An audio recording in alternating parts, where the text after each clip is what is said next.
दोस्तों नमस्कार, स्वागत है आप सभी का मेरे YouTube चैनल पर। दोस्तों एक्सेल फंक्शंस की सीरीज़ पर ये मेरा दूसरा वीडियो है। इस वीडियो में मैं डिस्कस करूँगा स्ट्रिंग्स के ऊपर आधारित 5 बहुत ही महत्वपूर्ण फंक्शंस। ऐसे फंक्शंस जो स्ट्रिंग पर काम करते हैं, उन फंक्शंस के बारे में मैं इस वीडियो में डिस्कस करूँगा। दोस्तों आज जिन फंक्शंस के बारे में मैं डिस्कस करूँगा इस वीडियो में, उनके नाम हैं लेन फंक्शन पहला, दूसरा है फाइंड फंक्शन, तीसरा है लेफ्ट फंक्शन, चौथा है राइट फंक्शन और पांचवा है मिड फंक्शन। ये पांचों फंक्शंस स्ट्रिंग पर काम करने वाले बहुत ही महत्वपूर्ण फंक्शन हैं जो एक्सेल में बहुत ही ज़्यादा काम में लाए जाते हैं। दोस्तों इन फंक्शंस को आपको डिटेल में समझना चाहिए और मैं कोशिश करता हूं हमेशा जो भी टॉपिक मैं अपने वीडियो पर लेके आता हूं उसको पूरी डिटेल में आपको बताऊं, क्योंकि डिटेल में जब आप जानेंगे तो उसमें आप अच्छा काम कर सकते हैं और आपको कहीं भी डाउट्स नहीं होंगे और आपका काम रुकेगा नहीं, आप कहीं अटकेंगे नहीं। इसके अलावा ऐसे स्टूडेंट्स, ऐसे पर्सन भी मेरे वीडियो को देख करके लाभान्वित हो सकते हैं जो कंप्यूटर का कोई डिग्री कोर्स कर रहे हैं। तो उनके कोर्स में जो टॉपिक्स होते हैं, जो सब्जेक्ट्स होते हैं, उनको डीप नॉलेज चाहिए होता है, उनको डीपली एक्सप्लेन करना होता है अपने एग्ज़ाम्स में। तो मैं कोशिश करता हूँ कि जो भी टॉपिक लो उसको डीप में समझाऊँ, आपको डीप में एक्सप्लेन करूँ, ताकि दोनों टाइप के लोगों को मेरा वीडियो जो है वो काम आए। ठीक है, एक रियल फील्ड में काम करने वाला जो पर्सन है उसको भी काम आए, और यदि कोई कोर्स कर रहा है, कोई एग्ज़ाम्स दे रहे हैं कंप्यूटर का और उनको ज़रूरत है ऐसे सब्जेक्ट्स में डिटेल नॉलेज की, तो उनके लिए भी मेरा वीडियो काम का हो। तो कोशिश करता हूँ मैं डिटेल में बनाने की, इसलिए थोड़ा वीडियो मेरा लंबा हो जाता है। ओके फ्रेंड्स, तो चलिए शुरू करते हैं आज के टॉपिक को। मेरा पहला फंक्शन है लेन फंक्शन। लेन फंक्शन क्या करता है ये समझते हैं। सबसे पहले लेन फंक्शन किसी भी स्ट्रिंग के लेंथ को निकालता है। कोई भी स्ट्रिंग कितना लंबा है, यानी उसमें कितने कैरेक्टर्स हैं विथ स्पेस, उसको काउंट करके आपको बता देता है। ठीक है, जैसे यहाँ पर देखिए, हम ये जो नाम है, हमारा जो कस्टमर का नाम है, इसका लेंथ यहाँ पर निकालना चाहते हैं तो कैसे निकाल सकते हैं। सबसे पहले हम लेन फंक्शन का सिंटैक्स देखेंगे। हर फंक्शन का मैं आपको सिंटैक्स बताऊंगा। सिंटैक्स जानना बहुत ज़रूरी है, क्योंकि जब आप सिंटैक्स को समझ लेंगे तब आप कोई गलती नहीं करेंगे। उस फंक्शन को क्या चीज़ की ज़रूरत है, जो आर्गुमेंट्स उसको पास करना है हमको, तो कितने आर्गुमेंट्स पास करने हैं, वो आर्गुमेंट्स कौन कौन से हैं, ये जानना जरूरी होता है। तो ये हम समझते हैं सिंटैक्स में। लेन फंक्शन का सिंटैक्स देखते हैं। बहुत ही सिंपल इसका सिंटैक्स है। लेन लिखते हैं और टेक्स्ट को पास करते हैं। ये टेक्स्ट जो है वो आर्गुमेंट है। आज जो फंक्शन मैं डिस्कस करने जा रहा हूँ वो सभी टेक्स्ट आर्गुमेंट पर ही काम करेंगे। स्ट्रिंग फंक्शन है, स्ट्रिंग्स पर काम करने वाले फंक्शंस हैं। तो सिंपल है, यहाँ पर हम इक्वल का साइन लगाएंगे, जैसा कि हम हर फंक्शन को लिखते समय इक्वल का साइन लगाते हैं पहले, और उसके बाद लिखेंगे लेन, ब्रैकेट ओपन करेंगे और यहाँ पर हम देंगे टेक्स्ट, है ना। उस टेक्स्ट को देंगे जिस टेक्स्ट का हम लेंथ निकालना चाहते हैं। तो हम चाहें तो यहाँ पर स्टैटिक कोई भी चीज़ लिख सकते हैं इस तरह से, इसका लेंथ हमको यहाँ पर दिखा देगा, ये देखिए। लेकिन मैंने पहले ही अपने वीडियो में बताया कि स्टैटिक डेटा पर काम करने का कोई मतलब नहीं होता है, हमको डायनामिक डेटा पर हमेशा काम करना चाहिए। तो डायनामिक डेटा क्या होगा, तो हम यहाँ पर रेंज को इस्तेमाल करेंगे। हम यहाँ पर स्टैटिक डेटा ना दे करके एक रेंज देंगे। उस रेंज में जो भी हम लिखेंगे, है ना, उसके नंबर ऑफ कैरेक्टर्स को, उसके लेंथ को ये फंक्शन हमको रिटर्न करके दे देगा। ये देखिए, मैंने रेंज दिया, यहाँ पर जो रेंज है A5 का रेंज उसको दिया, तो A5 में जो भी लिखा हुआ है उसकी लेंथ यहाँ पर मेरे को रिटर्न करके मिल गया, है ना। अब यहाँ पर मैं कुछ भी चेंजेस करूँगा, जैसे यहाँ पर मैं कुछ भी लिख दिया तो ये अब अपने आप को अपडेट कर लेगा, ये रिजल्ट अपने आप अपडेट हो जाएगा। क्यों? क्योंकि हमने रेंज दिया हुआ है, एक डायनामिक डेटा पे काम किया हुआ है, ना कि स्टैटिक डेटा पर। ठीक है, तो ये फायदा होता है डायनामिक डेटा पर काम करने का, रेंज को एक आर्गुमेंट्स के रूप में देने का। ओके फ्रेंड्स, अब हम देखते हैं दूसरे फंक्शन को जिसका नाम है फाइंड फंक्शन। तो फाइंड फंक्शन क्या करता है? फाइंड फंक्शन किसी स्ट्रिंग को किसी दूसरे स्ट्रिंग में खोजता है ना। जैसे कोई कोई भी आप एक कैरेक्टर ले लो या कोई स्ट्रिंग ले लो, उसको जानना चाहते हो कि किसी दूसरे बड़े स्ट्रिंग में कहाँ पर है, तो उसके लिए होता है फाइंड फंक्शन। फाइंड फंक्शन का हम सिंटैक्स देखते हैं। सबसे पहले ये सिंटैक्स है। इस सिंटैक्स में हमको 3 आर्गुमेंट्स पास करना होता है। सबसे पहला फाइंड टेक्स्ट, यानी जिस टेक्स्ट को हम ढूंढना चाहते हैं वो टेक्स्ट यहाँ पर पहला पास करेंगे। उसके बाद दूसरा जो टेक्स्ट है उसको हम पास करेंगे, उस टेक्स्ट को पास करेंगे जिसमें हम पहले टेक्स्ट को ढूंढना चाहते हैं। ठीक है, इसका नाम है विद इन टेक्स्ट। और ये जो तीसरा आर्गुमेंट है ये ऑप्शनल है, इसको चाहें तो आप पास करें या तो ना करें। ये इंटीजर टाइप का आर्गुमेंट है। इसमें हम वो नंबर पास करते हैं जहां से हम ढूंढना शुरू करना चाहते हैं। ठीक है, तो यदि आप इसको पास नहीं करते हैं तो ये हमेशा पहले कैरेक्टर से ढूंढना शुरू करेगा, अदरवाइज जो नंबर देंगे वहां से ढूंढना शुरू करेगा। हम यहाँ पर अपने शीट पर वापस आते हैं। मैं इसी कस्टमर नेम का एग्जांपल आपको दूंगा।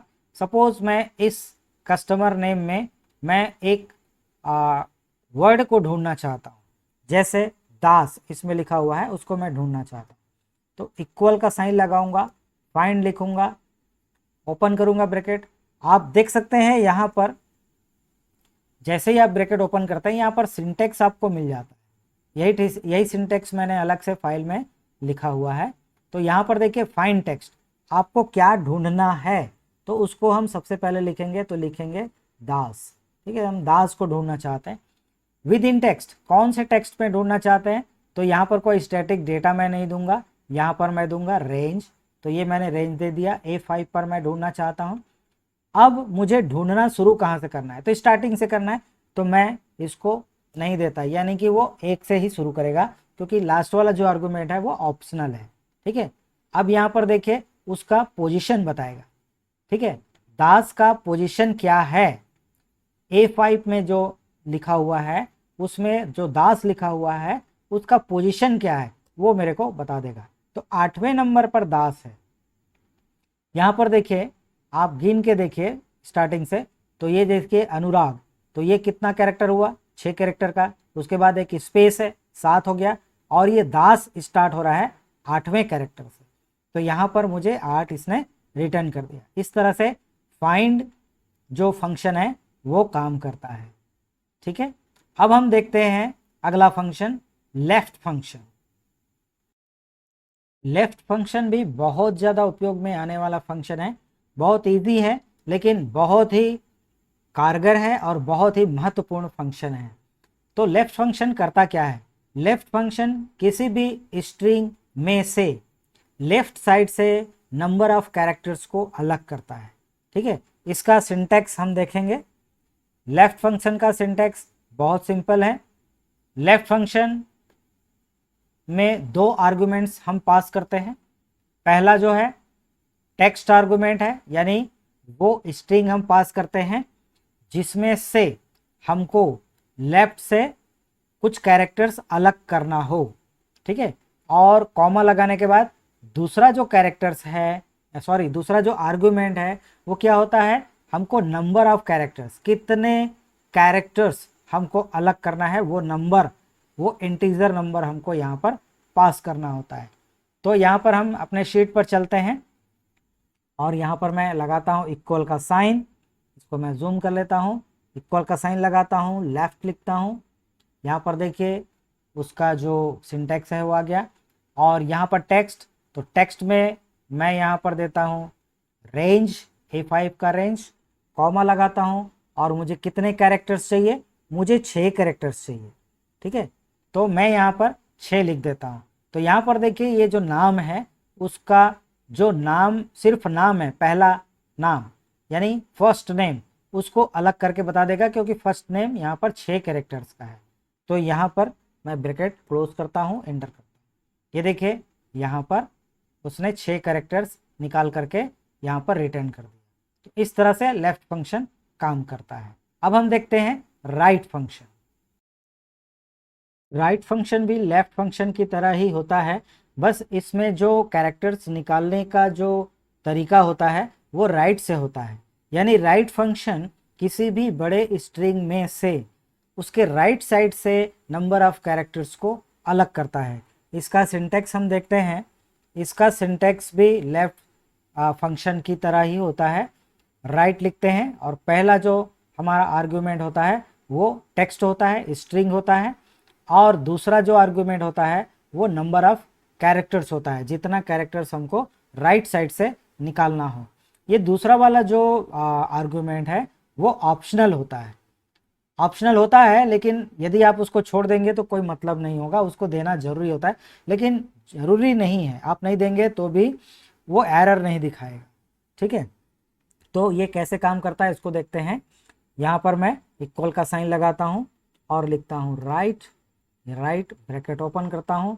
यहाँ पर मैं इसी के सेल एड्रेस को ले लेता हूँ, और यहाँ पर मुझे चाहिए कितने कैरेक्टर्स, तो मुझे चाहिए 6 कैरेक्टर। यानी कि मैं लास्ट का जो सरनेम है, कस्टमर का जो सरनेम है उसको मैं अलग करना चाहता हूँ। तो ये मैं एंटर किया, ये देखिए उसका जो लास्ट सरनेम है ना, वो हिस्सा यहाँ पर इसने अलग कर दिया, राइट साइड से 6 कैरेक्टर्स को अलग कर दिया। तो इस तरह से राइट फंक्शन काम करता है। ठीक है, अब हम देखते हैं मिड फंक्शन। मिड फंक्शन भी बहुत ही इम्पॉर्टेंट फंक्शन है और ये बहुत ज़्यादा काम में आने वाला फंक्शन है। और यदि हम कोई ट्रिकी वर्क कर रहे हैं जिसमें हम कोई ट्रिक्स लगाना चाहते हैं, उसमें मिड फंक्शन बहुत काम आता है। मिड फंक्शन क्या करता है, किसी भी स्ट्रिंग के बीच में से कुछ स्ट्रिंग्स को, कुछ कैरेक्टर्स को अलग करता है। ठीक है, उसका सिंटैक्स हम सबसे पहले देखेंगे। किसी भी फंक्शन का सिंटैक्स जानना बहुत ज़रूरी होता है। तो मिड फंक्शन का सिंटैक्स क्या है, मिड लिखेंगे, उसके बाद जो पहला आर्गुमेंट है हम टेक्स्ट को पास करेंगे, उस टेक्स्ट को, उस स्ट्रिंग को पास करेंगे जिसमें से उसके बीच से हम कुछ कैरेक्टर्स या स्ट्रिंग को अलग करना चाहते हैं। ये हमारा पहला आर्गुमेंट। दूसरा आर्गुमेंट है स्टार्टिंग नंबर। जो पहला स्ट्रिंग हमने पास किया है उसमें से कौन से कैरेक्टर से हम स्ट्रिंग को अलग करना शुरू करेंगे, कौन से कैरेक्टर्स से हम कैरेक्टर्स को अलग करना शुरू करेंगे, ये हमारा दूसरा आर्गुमेंट रहता है। ये इंटीजर टाइप का आर्गुमेंट है। तीसरा आर्गुमेंट है कि हम टोटल कितने कैरेक्टर्स को अलग करना चाहते हैं। ठीक है, ये भी इंटीजर आर्गुमेंट्स है। और तीनों आर्गुमेंट्स ये कंपलसरी है, ये कोई भी ऑप्शनल नहीं है, तीनों आर्गुमेंट्स आपको देना होगा। तो हम अपने प्रैक्टिकल में आते हैं, अपने वर्कशीट पर। मैं ये चाहता हूँ, यहाँ पर देखिए जो नाम है अनुराग दास महंत, तो बीच का जो उसका जो नाम है मिडिल नेम, इसको मैं अलग करना चाहता हूँ। ठीक है, तो यहाँ पर देखिए कितने कैरेक्टर्स के बाद ये आ रहा है दास, तो 8वां कैरेक्टर है। 8वां कैरेक्टर से हमको स्टार्ट करना है और टोटल कितना कैरेक्टर लेना है, 3 कैरेक्टर। तो यहाँ पर मैं मिड फंक्शन यूज़ करूँगा, लिखूँगा MID और ब्रैकेट ओपन करूँगा।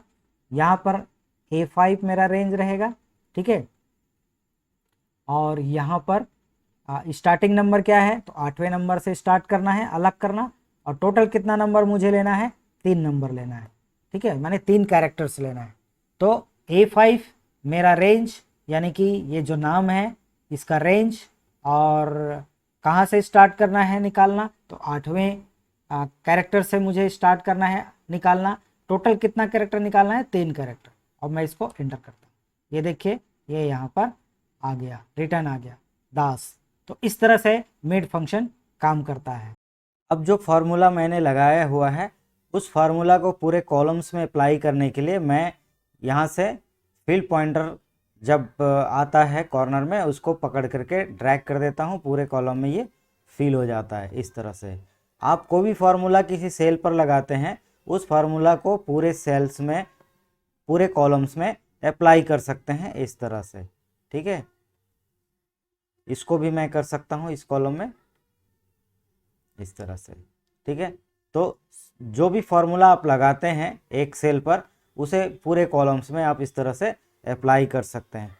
तो ओके फ्रेंड्स, ये रहे 5 फंक्शंस, स्ट्रिंग्स पे काम करने वाले इम्पोर्टेंट फंक्शंस।